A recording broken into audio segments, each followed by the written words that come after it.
Hi, I'm Janice Jansen from Global Team Solutions. Welcome to another Ask GTS.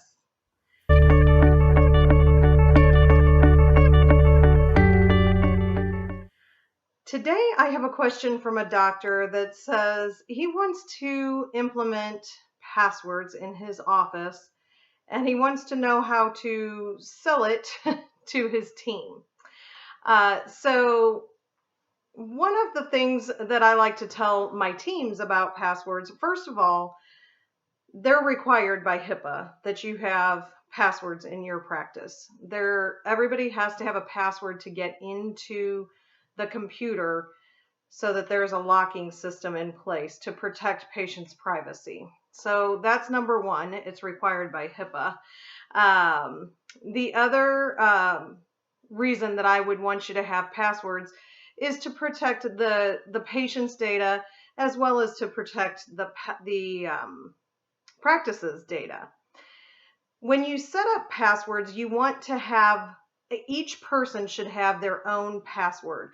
I don't want you having one password for the practice that everyone uses. That is not the way that passwords should work. Everyone should have their own. So if I have, I would need to have a user ID and a password, and so would your assistant, and so would your front desk. Everyone should have their own.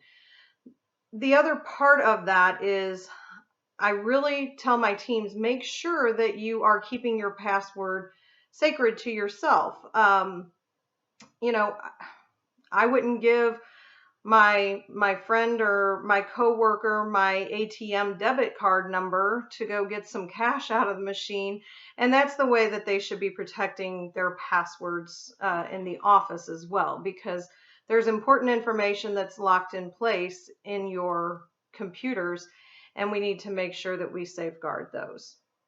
The third thing about passwords would be to make sure that you have another password required if somebody's going to delete procedures or delete payments, any type of adjustments, if they have to delete those. The computer system, your practice management system, should require an additional password in order to make that transaction. Same thing with editing transactions. That should require another password. Another one that I like to require another password is for anything to do with prescriptions, whether it be writing a prescription, editing a prescription, printing one, deleting one. That should all require another password to get that transaction processed. That way, if there is ever any question as to who's deleting these payments or procedures, or who's editing or creating these prescriptions, we can go back and look and see which user made those changes to the system. Thank you so much for joining us today. And if you have any questions about passwords, I would love to help you out. If you will just send me an email, my email address is Janice, Janice, @gtsgurus.com. Our website is gtsgurus.com.